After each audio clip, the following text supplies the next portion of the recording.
ഓരോ തവണ കേന്ദ്രമന്ത്രി സുരേഷ് ഗോപി കലുങ്ക് സംവാദം സംഘടിപ്പിക്കുമ്പോഴും ഒരു വിവാദം ഉറപ്പാണ്. ആദ്യം വീടിന് അപേക്ഷയുമായി വന്ന ഒരു വൃദ്ധനെ അപഹസിച്ച് മടക്കി അയച്ചതും, ബാങ്ക് നിക്ഷേപം തിരികെ കിട്ടാൻ വന്ന സ്ത്രീയെ ആക്ഷേപിച്ചതും, എയിംസ് വിവാദവുമെല്ലാം നമ്മൾ കണ്ടതാണ്. ഇപ്പോഴിതാ ദുൽഖറിന്റെയും പൃഥ്വിരാജിന്റെയും വീടുകളിൽ കഴിഞ്ഞ ദിവസങ്ങളിൽ നടന്ന റെയ്ഡിനെതിരെ രംഗത്ത് വരികയാണ് കേന്ദ്രമന്ത്രി സുരേഷ് ഗോപി.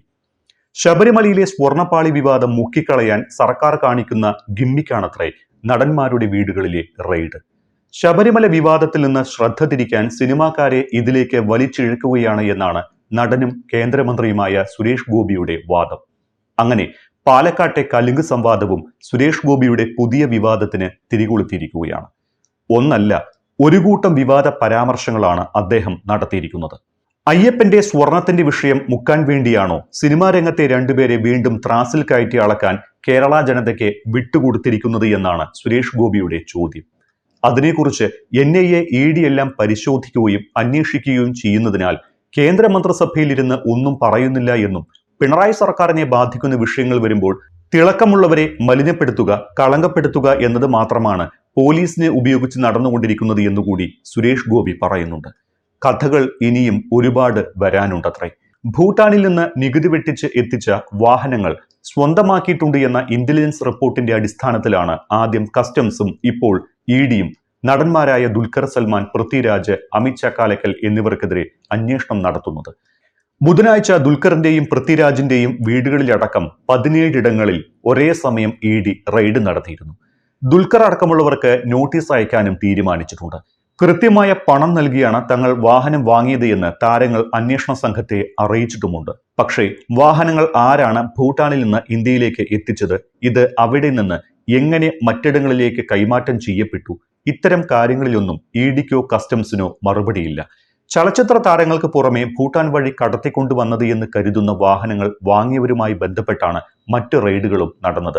അപ്പോഴും ഈ വാഹനങ്ങൾ ഭൂട്ടാനിൽ നിന്നെത്തിച്ച് മറ്റിടങ്ങളിലേക്ക് കൈമാറ്റം ചെയ്യുന്ന സംഘം കാണാമറയത്തിരിക്കുകയാണ്. ഇതുതന്നെയാണ് കസ്റ്റംസിന്റെയും EDയുടെയും നീക്കങ്ങൾ സംശയത്തിലാക്കുന്നതും. ഈ വിവാദം അവിടെ നിർത്തിക്കൊണ്ട് തന്നെ സുരേഷ് ഗോപിയുടെ മറ്റു ചില പരാമർശങ്ങൾ കൂടി പരിശോധിച്ചു പോകാം. പാലക്കാടിനെ അന്നപാത്രം എന്ന് വിശേഷിപ്പിച്ചുകൊണ്ട് സുരേഷ് ഗോപി നടത്തിയ മറ്റൊരു പ്രസ്താവനയാണ് വിവാദത്തിലായിരിക്കുന്നത്. കഴിഞ്ഞ ആഴ്ച കന്നിപ്പാത്രം പരാമർശം വിവാദത്തിലായതുകൂടി ചൂണ്ടിക്കാട്ടി അന്നപാത്രം എന്ന് പറഞ്ഞത് ചില നപുംസകങ്ങൾക്ക് ഇഷ്ടപ്പെടാതെ വരുമോ എന്ന് അറിയില്ല എന്നായിരുന്നു ചെത്തലൂരിൽ നടന്ന കലുങ്ക് സംവാദത്തിൽ സുരേഷ് ഗോപി പറഞ്ഞത്. പാവപ്പെട്ടവന്റെ മുന്നിൽ കന്നിപ്പാത്രം മാത്രമേ ഉള്ളൂ കേരളമേ, സമ്പന്നവർഗം കൂടി മനസ്സിലാക്കിക്കോളൂ എന്നുകൂടി പറഞ്ഞാണ് അന്നപാത്രം പരാമർശം സുരേഷ് ഗോപി ഉറപ്പിച്ചത്. തെരഞ്ഞെടുപ്പ് കാലത്ത് ഇനി ഇടതുപക്ഷം കിറ്റുമായി വന്നാൽ അത് അവന്റെ മുഖത്തേക്ക് വലിച്ചെറിഞ്ഞു കൊടുക്കണം എന്നുകൂടി സുരേഷ് ഗോപി പറയുന്നുണ്ട്.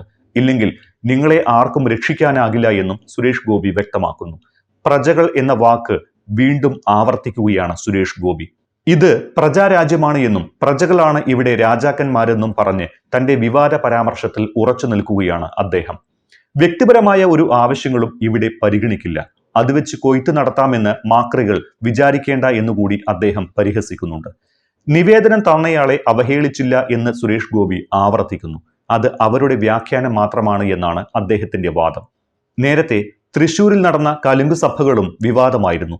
ഇരിങ്ങാലക്കുടയിൽ ചോദ്യത്തിന് സുരേഷ് ഗോപി നൽകിയ മറുപടിയായിരുന്നു വിവാദമായത്. കരുവന്നൂർ ബാങ്കിലെ തന്റെ നിക്ഷേപം തിരികെ എടുക്കാൻ സഹായിക്കുമോ എന്ന ചോദ്യത്തിന് എന്റെ നെഞ്ചത്തോട്ട് കേറിക്കോ എന്ന് സുരേഷ് ഗോപി പരിഹാസത്തോടെ മറുപടി നൽകിയിരുന്നു. ഉള്ളിലെ കലുങ്ക് സഭയിൽ വയോധികന്റെ അപേക്ഷ വാങ്ങാതെ മടക്കി അയച്ചതും വിവാദമായിരുന്നു.